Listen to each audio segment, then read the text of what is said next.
तुमच्या ITI instructor वेबसाईटवरील job evaluation ही सुविधा वापरण्यासाठी सर्वप्रथम तुमची वेबसाईट ओपन करावी व या शीटमध्ये जॉब इव्हॅल्युएशन इथं खालच्या बाजूला या ठिकाणी मोबाईल आडवा पकडल्यानंतर या ठिकाणी ऑप्शन तुम्हाला दिसेल, त्याला क्लिक केल्यानंतर उदाहरणार्थ त्याला क्लिक केल्यानंतर जॉब इव्हॅल्युएशन तुम्हाला या ठिकाणी या स्क्रीनवरती तुम्हाला या पद्धतीनं दिसेल. आता हे सध्या ब्लँक आहे. आता हे जॉब इव्हॅल्युएशन शीट तुम्हाला एडिट करायचं असेल तर आपण पहिला सेक्शन जो आहे ITI न्यूज अँड अपडेट सेक्शनमध्ये अपडेट स्टुडंट इन्फो रेकॉर्डच्या पुढं मोबाईलला क्लिक करावे व गुगल शीटला ओपन करावे आणि आपल्या नावाच्या फाईलवरती क्लिक करून या ठिकाणी खालच्या बाजूला स्क्रोल करून या ठिकाणी जॉब इव्हॅल्युएशन कुठं आहे ते पाहावे. आता या ठिकाणी जॉब इव्हॅल्युएशनच्या टॅबला क्लिक करावे.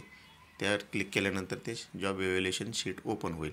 या शीटवरती स्टुडंटचे job number 1, job number 2, job number 3 अशा पद्धतीने शीट्स आहेत व याच्यावरती आपल्या स्टुडंटची नावं येतील या ठिकाणी 1 ते 20 या ठिकाणी.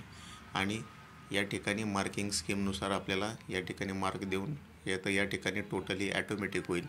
त्याच्यानंतर टोटल मार्काचे देखील हे या ठिकाणी ॲटोमॅटिक टोटल होईल. ते आहे असे टोटल आपण काय करायचे आहे आपल्या जॉब इव्हॅल्युएशन शीटमध्ये लिहून काढू शकतो आपण.